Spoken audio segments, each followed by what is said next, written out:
Olá pessoal, novamente com vocês, o professor Fernando Araújo. Hoje nós vamos continuar em um tema que é de propedêutica reumatológica, só que agora abordando o laboratório em reumatologia. Essa é mais uma aula da disciplina optativa especial Reumatologia Teórica, que faz parte do semestre letivo suplementar, totalmente em EAD, devido à pandemia da Covid-19. Pessoal, existem hoje à nossa disposição alguns milhares de exames nas prateleiras dos laboratórios. Cada vez que a gente vê um paciente, a gente entra nesse corredor desse supermercado laboratorial e temos que escolher com sabedoria que exames vamos, entre aspas, comprar. E por que eu digo com sabedoria? Porque existem efeitos colaterais nessa compra. A gente tem que conhecer esses efeitos e saber como evitá-los. A primeira coisa é saber que nosso dinheiro é limitado. Alguém sempre vai estar pagando pelos exames. E são sempre pessoas, não são entidades. E essas pessoas podem precisar do dinheiro para outras coisas. Por exemplo, se o pagante é o seu paciente, no caso de exames particulares, excetuando-se a situação que você esteja tratando apenas pessoas ricas ou muito ricas, seu paciente valoriza a saúde, mas também tem outras prioridades. Ele tem que pagar a escola do filho, a prestação da casa, comida, lazer, enfim. Sendo assim, nós podemos e devemos gastar o dinheiro com exames que realmente serão úteis, mas não devemos esbanjar. Ou então, o seu paciente fará os exames pelo convênio. Nesse caso, quem vai pagar são todos os clientes daquele convênio, porque todo gasto com convênio é rateado, mais cedo ou mais tarde, com os demais usuários. Mas pode ser pior. Pode ser que quem vai pagar o exame é aquela senhorinha que está lá no pronto atendimento, com fratura de quadril, esperando há semanas a chance de fazer a cirurgia. E ela vai pagar não em dinheiro, mas em mais tempo esperando para que a cirurgia dela possa ser feita. Em resumo, pessoal, só pessoas ingênuas ou mal informadas acham que quem paga os exames que você pede são o convênio ou o governo. São sempre pessoas e sempre fará falta a alguém. A segunda coisa que devemos ter em mente é que alguns produtos fazem mal, ou seja, exames laboratoriais são a causa frequente de erro médico. E eu não estou falando apenas de exames com resultados errados, mas principalmente exames com resultados corretos, mas que foram pedidos numa indicação errônea, interpretados erradamente pelo médico. Um exemplo muito comum que a gente viu durante toda a vida de trabalho da gente são pacientes que têm artralgia pura e simplesmente, sem outras manifestações, ou eventualmente alguma manifestação de pele não relacionada. O médico pede um FAM, esse FAM vem positivo corretamente, não se trata de falso positivo, e o médico faz um diagnóstico de lúpus. Aí o diagnóstico é errado, porque esse cliente tem um FAM positivo em uma pessoa normal. Esse diagnóstico leva a um tratamento, esse diagnóstico errado, leva a um tratamento errado, uso de corticoide e uso de corticoide de longo prazo com todos os seus efeitos colaterais, como diabetes, fratura patológica, problemas oculares, etc. Tudo isso numa pessoa que não estava doente, mas se tornou doente pela ação do médico. Um triste exemplo de escolha errada de produto vem, infelizmente, de nossa principal entidade científica, a Associação Médica Brasileira, quando fez a tabela brasileira, a chamada tabela da MB, que é a Classificação Brasileira Hierarquizada de Procedimentos Médicos. Veja bem, eu não sou contra a tabela da MB, eu acho que ela permitiu melhorar a assistência à saúde do nosso país. Mas nesse caso em particular, a criação de perfis normalmente é prejudicial. Então, tem aqui uma prova de atividade da febre reumática, que coloca uma série de exames, embora pelo menos esses estejam relacionados a um diagnóstico apenas, mas pior do que isso, tem um tal de um perfil reumatológico, onde se pede ao mesmo tempo, num pacote, ácido úrico, eletroforese de proteína, fator antinúcleo, hemossedimentação, prova do látex para o fator reumatoide e o Waller-Rose. Isso aqui está cheio de erro, como vocês vão ver. E o primeiro deles é pedir exames que servem, quem sabe aqui para gota, para mieloma, para lúpus, para inflamação de uma maneira geral e para fator reumatoide. E ainda está errado porque está pedindo técnica e não exame. Mas enfim, terceiro cuidado que a gente precisa ter é ler as instruções do produto. O que é isso? É possível que você reconheça o produto correto, é possível que você esteja respeitando a sua limitação orçamentária, mas use o produto incorretamente. Exames certos para situações certas. Nossa agenda de hoje vai ser quais produtos escolher nesse supermercado e como utilizá-los. Na verdade, saindo do supermercado e utilizando uma linguagem mais médica, o que nós vamos tratar hoje são de temas, esses temas aqui que eu diria mais, entre aspas, reumato específicos, ou seja, marcadores de resposta inflamatória, autoanticorpos e exame do líquido sinovial. Existe um grupo de exames que a gente usa frequentemente também em reumatologia, que são os exames gerais, incluindo aí hemogramas, provas funcionais e de dano, marcadores de dano, e provas da área de urina, de análise de urina, mas nós não vamos tratar desse tema hoje na nossa aula, ia ficar muito extenso. Esses temas fazem parte do material didático que a gente preparou para vocês e que disponibilizaremos tão logo concluída a aula nos canais de comunicação da disciplina. Muito bem, pessoal. Entre os marcadores da resposta inflamatória, nós temos as provas de fase aguda, a eletroforese de proteínas e o complemento.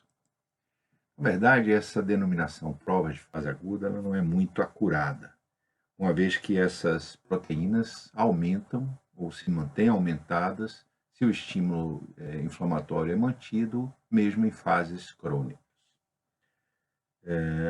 Elas são proteínas basicamente fabricadas pelo fígado que aumentam, a maior parte delas, ou diminuem, que é o caso da albumina e da transferrina, chamadas de proteínas de fase aguda negativas, a partir de estímulos inflamatórios.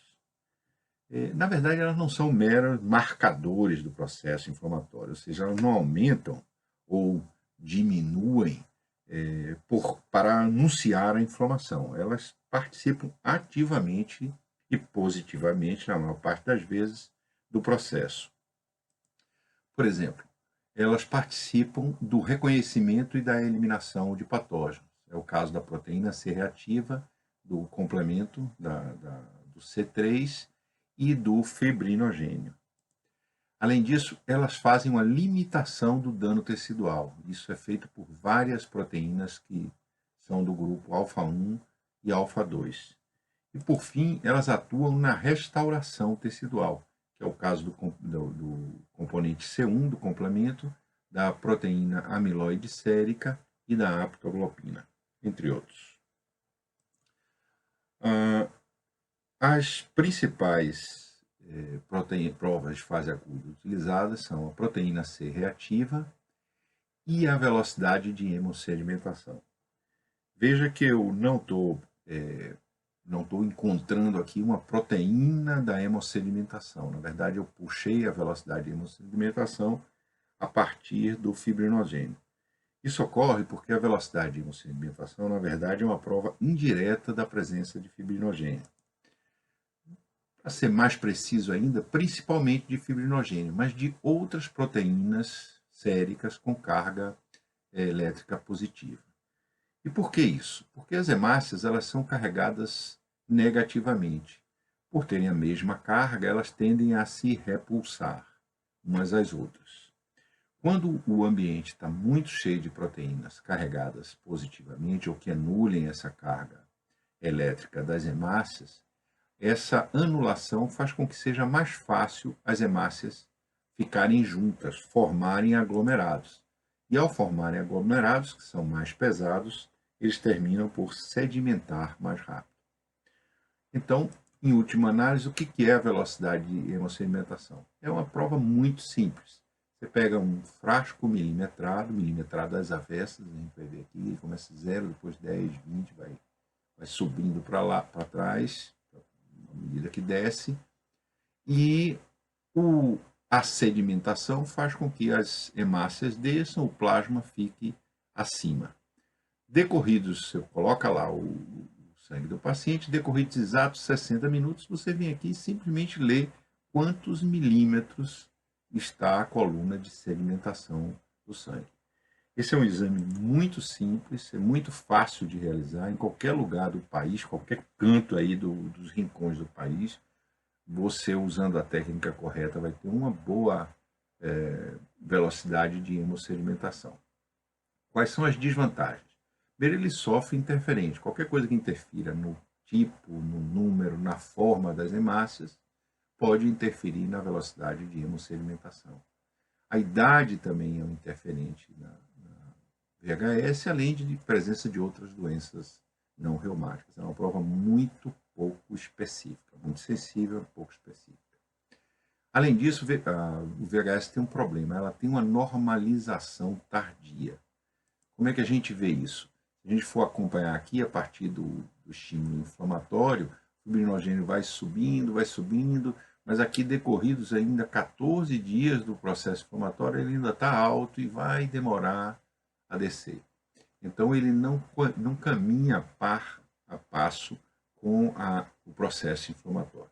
Já a proteína C reativa, não. Ela tem um pico depois do processo inflamatório e depois uma queda bastante significativa, de forma que, por volta de uma semana, 10 dias, ela praticamente zerou, a não ser que o estímulo inflamatório permaneça.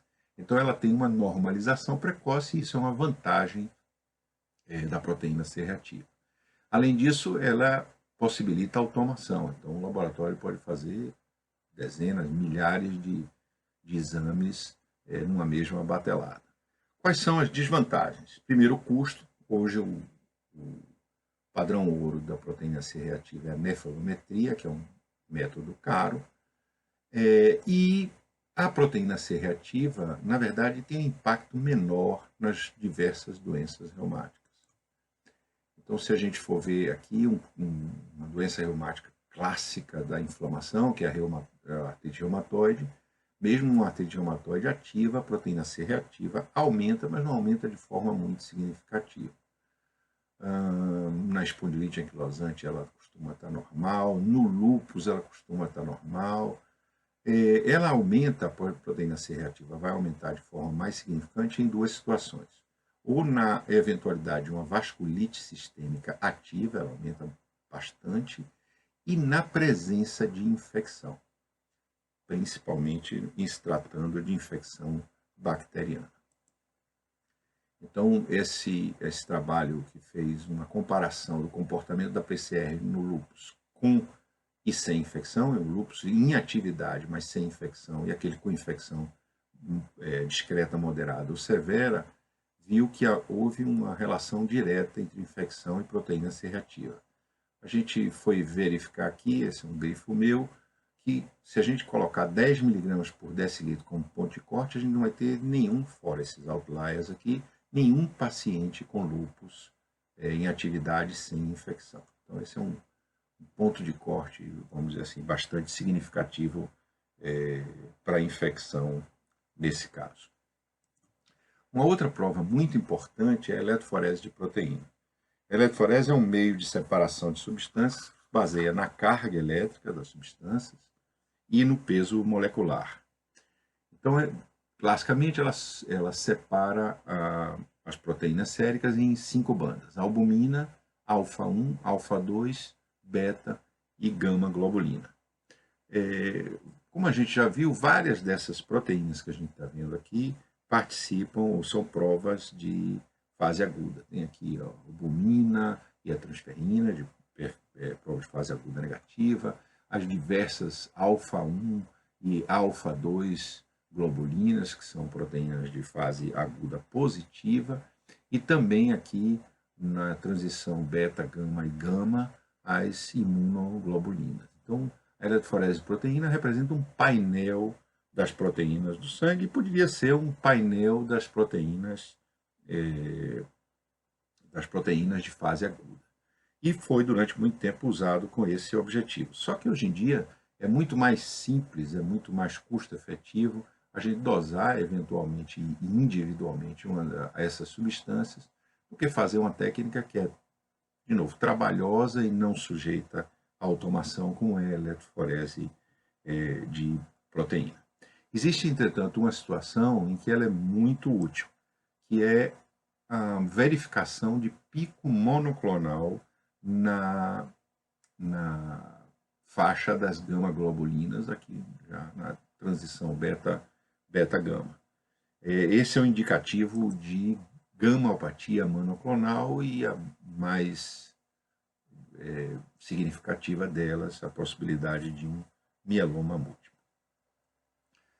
Como já vimos aqui em algumas situações, o complemento participa ativamente do processo inflamatório, mas também participa de outros processos, como vocês sabem, de defesa do organismo, com sinais inversos.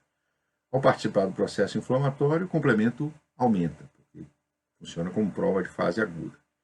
E ao participar da resposta imune, por diversos mecanismos, principalmente imunocomplexo, mas diversos mecanismos, ele é consumido, portanto, diminui os níveis. Para marcar a participação do complemento nessas situações, nós dispomos basicamente de 3 instrumentos principais.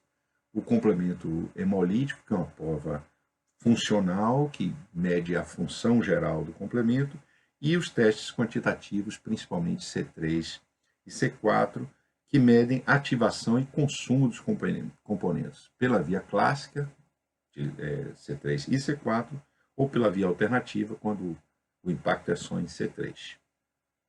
Então, a interpretação dos resultados possíveis, dado esses parâmetros que a gente tem, é feita da seguinte forma.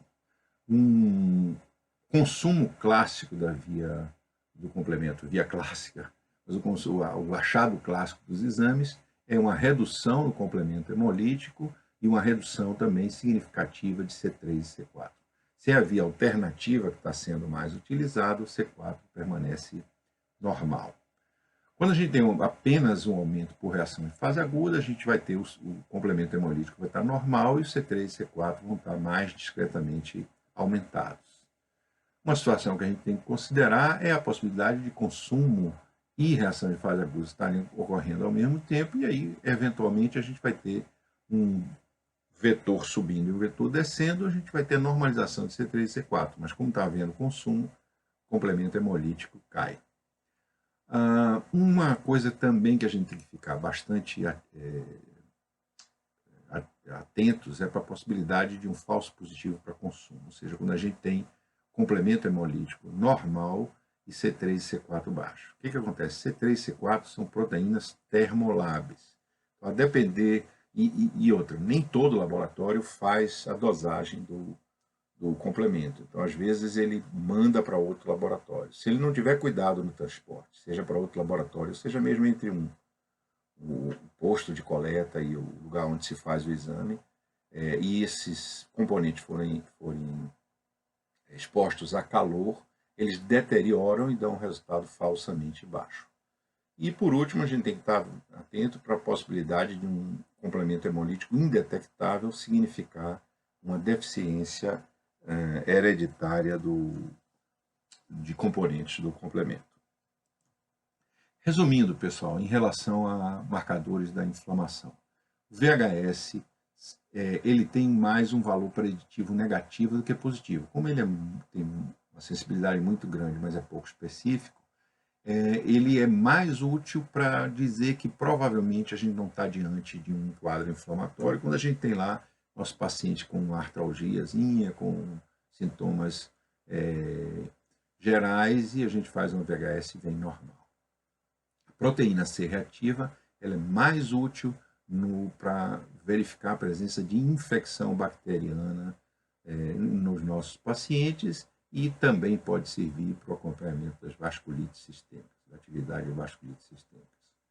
A eletroforese de proteína, como a gente viu, é mais útil para verificar a presença de gamaopatia monoclonal. Complemento pode ser útil para consumo para deficiência. E existem algumas provas que estão associadas classicamente a algumas doenças, como as mucoproteínas, principalmente a alfa-2 macroglobulina com a febre reumática, onde ela funciona inclusive como um controle de cura, e a ferritina em relação à doença digestiva. Em relação aos autoanticorpos, o primeiro que nós vamos analisar é o fator reumatoide. Fatores reumatoides, pessoal, são imunoglobulinas que se ligam à porção Fc de outras imunoglobulinas. Existem fatores reumatoides de diversas classes, A, D, G e M. Mas quando a gente fala no exame fator reumatoide, quando a gente fala nas implicações de ter um fator reumatoide positivo, a gente está se referindo ao fator reumatoide IgM, que é o mais comum e o que a gente normalmente dosa. Em relação à dosagem, o fator reumatoide classicamente era dosado por testes de aglutinação. Então, ou usando hemácia de carneiro como substrato, que era o teste chamado teste Waller-Rose, ou utilizando partículas inertes de látex, que é o chamado teste do látex. Sendo assim, esses termos Waller-Rose e teste do látex se referem às técnicas e não devem ser usados na solicitação do exame. O que a gente deve solicitar e o que a gente quer é o fator reumatoide, até porque o laboratório fica livre para realizar o exame por qualquer técnica. E, na verdade, essas técnicas de aglutinação hoje em dia tendem a desaparecer. Laboratórios mais modernos utilizam técnicas que podem ser automatizadas, são muito mais rápidas, são técnicas que não são operador dependente, enfim, tem grande sensibilidade e reprodutibilidade, que pode ser a técnica de turbidimetria, que tem um medidor aqui que mede a turbidez do soro, na presença de fator reumatoide, ou hoje o padrão ouro, que é a nefelometria, que mede a dispersão de partículas no meio. Várias condições podem cursar com fator reumatoide positivo. Maior sensibilidade na síndrome de Sjögren, mas várias condições infecciosas e autoimunes, neoplásicas, podem cursar com fator reumatoide positivo. Inclusive, a população em geral, em torno de 5% de prevalência, como a gente viu, como a gente disse, em populações acima de 60 anos, 15%. Acontece que nessas situações todas, de uma maneira geral, o fator reumatoide tende a ter títulos baixos ou moderados. Títulos mais altos estão associados com o diagnóstico propriamente dito de artrite reumatoide, com a presença de artrite reumatoide. E mais do que isso, ele parece ter um valor não apenas diagnóstico, mas um valor prognóstico também. Esses títulos marcam pacientes que têm mais lesões líticas, uma pior resposta ao tratamento e, portanto, quadros de disfunção futura mais frequentes. E também marca uma maior probabilidade de manifestações extra-articulares, sejam os nódulos reumatoides, sejam as síndromes associadas de Felt-Sjögren ou Sjögren, associadas à artrite reumatoide, não associadas entre elas, e também um quadro mais grave, que é a vasculite reumatoide. Bom, um outro importante anticorpo associado à artrite reumatoide é o anticorpo antipeptídeo cíclico citrulinado, ou anti-CCP. Da mesma forma que o fator reumatoide, parece que o anti-CCP está associado a algum processo de limpeza do organismo. No caso do anti-CCP, parece que ele participa da apoptose, portanto, do processamento de proteínas no processo de apoptose. Como é que isso se dá? As proteínas que vão ser degradadas, que vão ser retiradas do sistema para limpeza pelo processo de apoptose, sofrem a ação de uma enzima, que é a PAD, que é a deiaminase, a proteína deiaminase, e elas tiram um radical amina da arginina, transformando essas proteínas em citrulina. Esse resíduo arginina fica um resíduo de citrulina. Isso aqui é como se fosse uma marca para a proteína, dizendo, olha, essa aqui já está no fim do processo, precisa ser retirada. E quem faz isso é o anti-CCP, o anticorpo antipeptídeo cíclico citrulinado. De novo, como isso faz parte de um processo natural de limpeza, as pessoas normais podem apresentar, mas normalmente em títulos abaixo do ponto de corte estabelecido pelos exames. O anti-CCP tem uma sensibilidade semelhante ao fator reumatoide, mas é muito mais específico. E aí a questão é a seguinte, então por que a gente não substitui o fator reumatoide e a gente passa a fazer anti-CCP para os nossos pacientes? Porque o anti-CCP tem muito menos disponibilidade, não apenas o número de laboratórios que estão aptos a fazer o anti-CCP é menor, mas ele também é um exame mais caro. Então, para fazer uma relação custo-efetiva ideal, foi proposto esse algoritmo aqui. Se a gente está diante, esse foi um algoritmo para artrite precoce, ou seja, com um quadro inicial de paciente que você suspeite ter artrite reumatoide, mas para toda vez que você for pedir o fator reumatoide, eu acho que esse é um bom algoritmo para você utilizar. Então, você tem um paciente que você deseja pedir fator reumatoide, você solicita o fator reumatoide.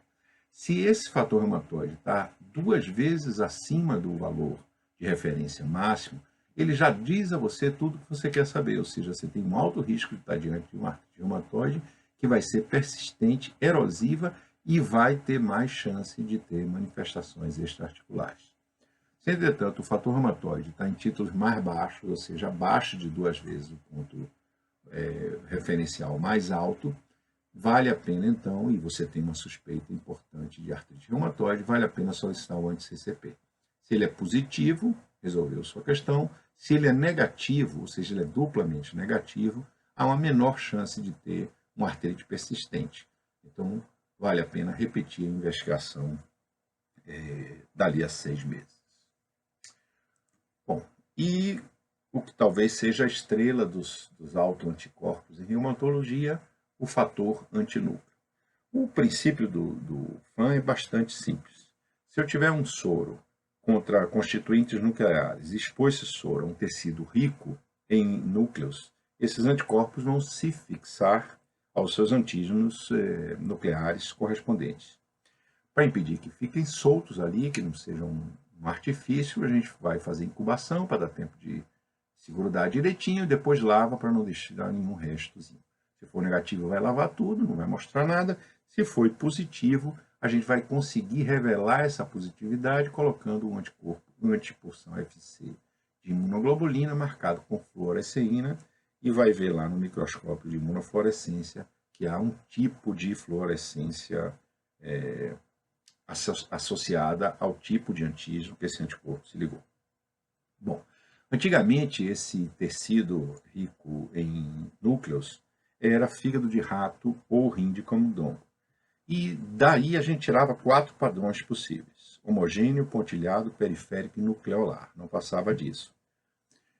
O grande problema é que primeiro, era um material que não era humano, segundo, que era um material inerte. Era print daqueles núcleos e fim de papo. Mais recentemente, se passou a utilizar um tecido derivado de carcinoma epitelial humano, por isso se chama HEP2, Human Epithelial, segundo tipo 2, cuja grande vantagem é que, primeiro, se trata de células humanas, e segundo, que se trata de células neoplásicas, portanto, células dinâmicas. E, em sendo dinâmicas, elas oferecem um repertório de antígeno mais compatível com a nossa espécie e muito mais rico, revelando antígenos em metáfase, em anáfase, em teláfase, etc. Ou seja, todas as fases das duplicações, das inúmeras duplicações celulares que ocorrem num tecido neoplásico. O grande problema dela é isso aqui, é que ela oferece, na verdade, um verdadeiro banquete de antígenos. E hoje, ao invés daqueles 4 padrões inicialmente descritos, nós temos mais de 30 padrões, na verdade, o último consenso brasileiro descreve 34 padrões, dos quais 12, que são esses aqui em vinho, em vermelho, tem laudo obrigatório, ou seja, todo laboratório que trabalha com FAN tem que estar apto a reconhecer e laudar esses tipos de apresentação, e 22 opcionais que estão mais ligados a laboratórios de expert em fator antilútico, normalmente de pesquisa e universitários, etc., dos quais 6 são padrões mistos. Então, a vida nossa como clínico complicou bastante, quer dizer, a gente vai ter que saber o que cada padrão desse significa, qual é a importância deles, etc, etc, ia complicar bastante a vida da gente. Resumindo um pouquinho as coisas, a vida da gente é mais simples. Na verdade, a gente precisa gravar que existem padrões que geralmente não estão associados à doença. Quais são esses padrões? Pontilhado fino denso, não importa o título, e pontilhado fino até 1/160. Existem padrões, por outro lado, que estão fortemente associados à doença. Então, homogêneo, pontilhado grosso, em qualquer título, deve levantar aí a atenção da gente. Centromérico acima, igual acima de 1/320, nucleolar também igual a 1/320, também sugerem a presença, ou pelo menos predizem mais fortemente a presença de doença no futuro. Então a gente precisa saber os padrões que geralmente estão associados à doença, e a gente precisa saber os padrões fortemente associados à doença, e se você for muito curioso em relação a outros padrões fugindo disso, é bom que você tenha o telefone de um especialista, geralmente um patologista clínico ligado à área de reumatologia, de imunologia, para tirar a sua dúvida quando tiver um outro padrão aí aparecendo que lhe surpreenda. Mas a gente pode ver aqui que, além do padrão, a gente citou os títulos do FAM como importantes em algumas situações. O que é o título? Na verdade, o FAM é um exame semi-quantitativo. Então, a gente começa com diluição de 1/80, ou seja, uma parte do soro do paciente para 79 de diluente, né, de soro fisiológico, e faz o exame. Se der positivo, a gente dobra, faz 1/1, e dobra a diluição, faz de novo, se der positivo, dobra, faz de novo, até que a gente tenha um resultado negativo, o título é o último que foi positivo. E eles são considerados baixo, moderado alto e alto acima desse valor, e cada um desses com o seu valor correspondente. Além do padrão e do título, a variável delas todas, a mais importante a considerar, é o quadro clínico. Kavanagh e colaboradores fizeram um trabalho onde descrevem a positividade do FAM em diversas situações, inclusive em indivíduos não doentes. E divide essas diversas situações pela utilidade que eles atribuem ao FAM em cada uma dessas situações. A primeira delas, em relação ao lúpus eritematoso sistêmico, com um alto percentual de positividade, eles consideraram que o FAM é muito útil no diagnóstico do lúpus. À primeira vista, a gente pode pensar que isso significa se um FAM é positivo, isso é altamente sugestivo ou indicativo da presença de lúpus. Na verdade, sua utilidade é reversa, ou seja, o valor preditivo positivo é baixo, 11%. E, por outro lado, o valor preditivo negativo é de praticamente 100%. O que isso significa? Que diante da presença de um FAM positivo, isso não indica necessariamente, ou tem uma chance muito pequena de estar indicando a presença de lúpus. Mas frente à suspeita de lúpus, um FAM negativo praticamente afasta essa doença. Na verdade, esse praticamente valia até o ano passado, o ano retrasado, quando saíram os novos critérios de classificação para o lúpus eritematoso sistêmico. Por quê? Porque nesses critérios, ter um FAM positivo é uma condição sine qua non. Portanto, hoje a gente não vai mais ter a situação do lúpus FAM negativo, como se dizia antigamente. Bom, uma outra situação que esses autores acharam que o FAM é muito útil é no diagnóstico da esclerose sistêmica. Portanto, a gente pode ver que essa situação está muito longe daquela do lúpus. E vai apresentar, provavelmente, tanto um valor preditivo positivo quanto um valor preditivo negativo moderados, ou seja, ajuda um pouco. A maior utilidade na esclerose sistêmica, na verdade, está ligada à suspeita de esclerose sistêmica num paciente que tenha fenômeno de Renault. Por quê? Porque nesse caso, com o fenômeno de Renault, um FAM positivo é altamente sugestivo de um Renault secundário, portanto, um Renault associado à doença. Isso, então, ele seria mais útil no prognóstico frente a um paciente com Renault e suspeita de esclerose sistêmica do que no diagnóstico de esclerose sistêmica propriamente dita. Outra situação onde o FAM é útil no prognóstico é em crianças com artrite idiopática juvenil que têm uveíte.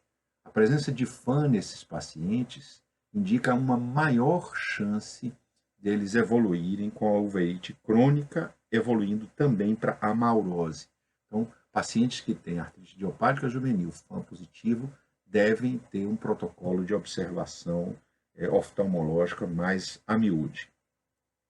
Em relação, entretanto, às condições que esses autores acharam útil no diagnóstico, síndrome de Sjögren e miosite idiopática, com um percentual aqui muito rondando a casa dos 50%, eu me permito discordar. Porque exames utilizados para o diagnóstico que apresentam uma prevalência em torno de 50%, têm a mesma utilidade, me perdoem os autores, de se jogar cara ou coroa. E, portanto, não devem ser realizados. Eles só vão acrescentar custos sem resolver o seu dilema diagnóstico. Em relação ao prognóstico, não. Em relação ao prognóstico, não importa o percentual. A decisão é, a partir de aqui eu preciso ter mais cuidado ou menos cuidado. E não, a partir daqui eu faço ou não faço o diagnóstico. Por último, a gente destaca a presença aqui de FAM, tanto em indivíduos normais, um percentual entre 10% e 12%, quanto naqueles parentes de pacientes com lúpus, parece ter um percentual um pouquinho maior em relação à presença do FAM.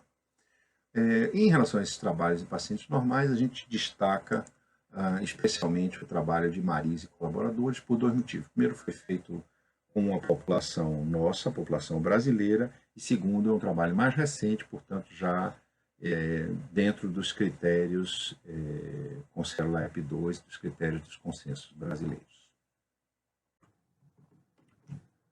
Os anticorpos anti-DNA são extremamente importantes, especialmente no acompanhamento de pacientes com diagnóstico de lúpus eritematoso sistêmico. Existem duas formas de dosar o anticorpo anti-DNA. Uma através do método de imunofluorescência. Na verdade, se usa um parasita flagelado chamado Critidia lucila. Esse parasita tem uma estrutura chamada cinetoplástica, muito rica em DNA e, portanto, se presta a revelar anticorpos anti-DNA com muita riqueza.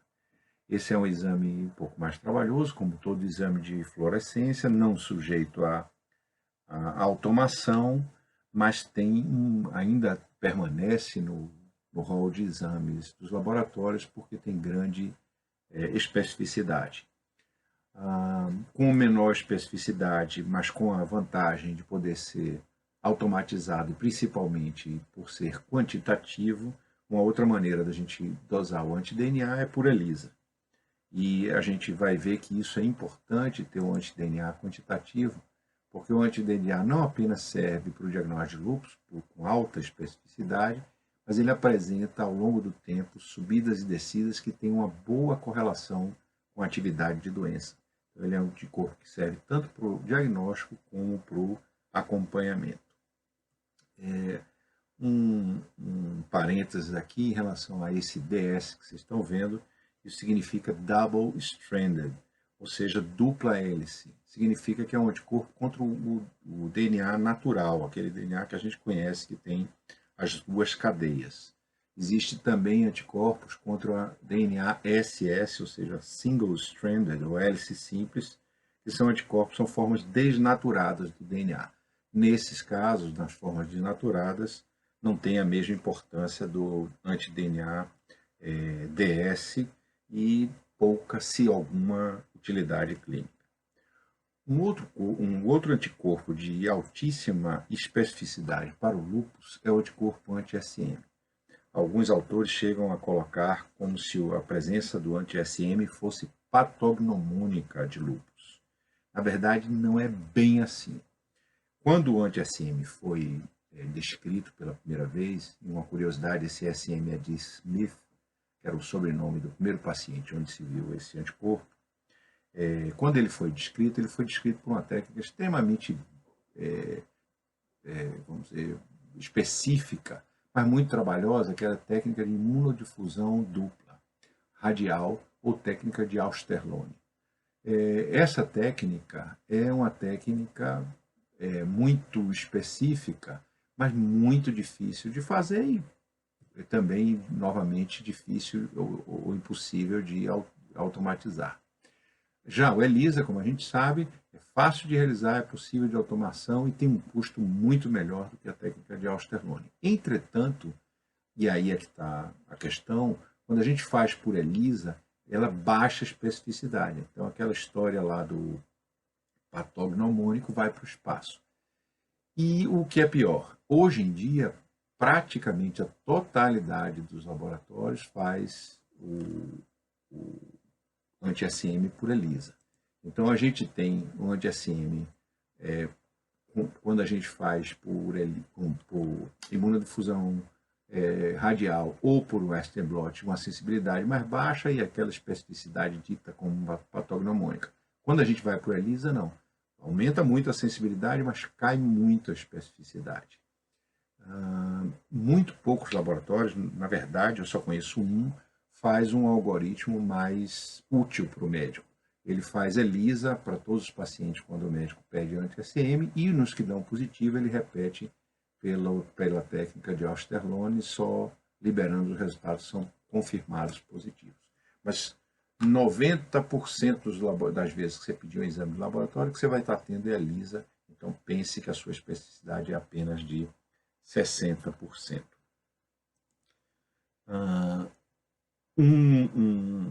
Uma outra outro anticorpo que merece menção são os anticorpos anticitoplasma neutróficos.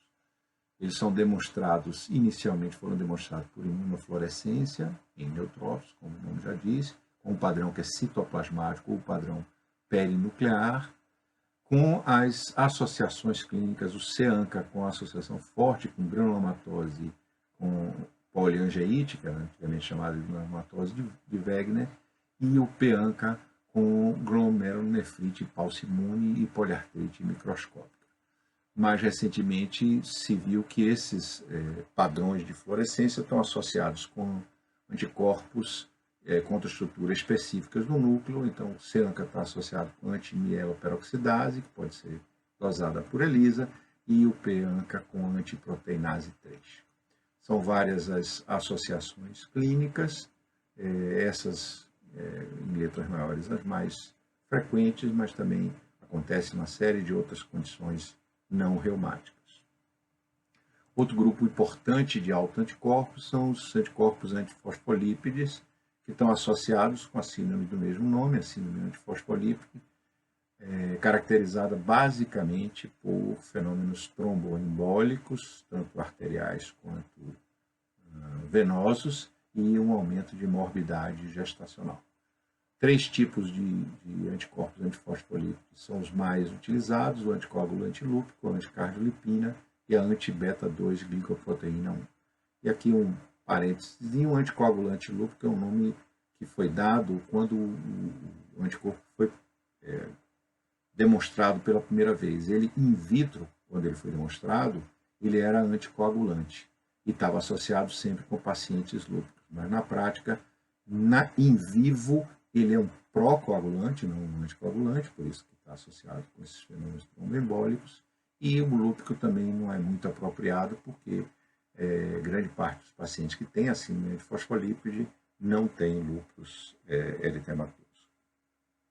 Existem vários outros autoanticorpos importantes, como antihistona, anti-RNP, anti-SSA, anti-SSB, p-ribosomal, anticentômero, mas ia ficar uma aula longuíssima, talvez um tanto maçante. Esse material está indo junto para vocês com material didático e também está disponível em diversos textos didáticos. Vamos concluir falando um pouquinho do exame do líquido sinovial. Na verdade, existem várias indicações para o exame do líquido sinovial, inclusive indicações relacionadas a monoartrites aguda de uma maneira geral, inclusive com doença por cristais, mas na prática, a principal indicação do exame do líquido sinovial é fazer um diagnóstico de pioartrite, de artrite infecciosa, que pode evoluir rapidamente para uma destruição articular e, eventualmente, para um quadro de infecção generalizada. Então, o que a gente deve estar atento para solicitar o exame do líquido sinovial? Quando a gente tem um paciente com uma sinovite aguda com outra doença que possa facilitar a entrada e a instalação de bactérias nessa articulação. Ou seja, paciente com artrite reumatoide, pacientes com diabetes e imunocomprometidos de uma maneira geral. A outra coisa que deve fazer a gente desconfiar de uma artrite, de uma pioartrite, é a progressão muito rápida de sintomas em uma articulação, principalmente quando o paciente tem uma doença poliarticular. Então, o típico é um paciente com artrite reumatoide, as outras articulações estão evoluindo bem e uma começa a ter uma evolução rápida, descolada das demais. E a presença de eritema articular. A gente chegou a citar essas duas últimas na nossa aula sobre propedêutica articular. Bom, o que é o exame do líquido sinovial? Basicamente é o exame do seu aspecto físico, cor, tupidez, o exame de bioquímica, basicamente proteínas, glicose, etc. A celularidade, o tipo e o número de células brancas, pesquisa de cristais e a pesquisa de bactéria e cultura. Bom, na verdade, na prática, esse é um exame praticamente em extinção. Fica naquela história da bolachinha que vende mais porque é fresquinha e é fresquinha porque vende mais, não fica parada lá na prateleira do mercadinho. Na verdade, aqui é o contrário, é um exame que é muito pouco feito, porque se pede muito pouco e também ninguém pede porque nenhum laboratório oferece. Entre as dificuldades que explicam isso, está uma coleta que não pode ser feita por um coletador qualquer, uma coleta que exige expertise médica.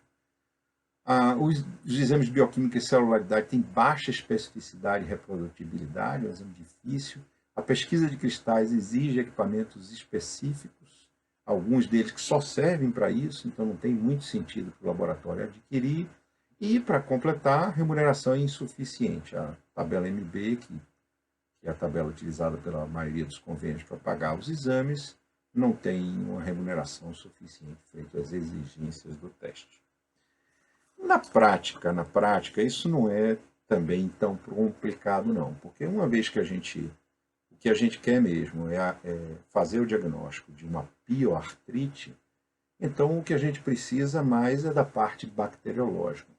Fazer o exame do líquido sinovial com todas as suas características realmente fica em segundo plano. Bom, pessoal, chegamos ao fim da nossa aula. Lembramos que o material didático estará disponível a partir de agora nos sites da disciplina. Agradeço mais uma vez a atenção de vocês e vamos às dúvidas.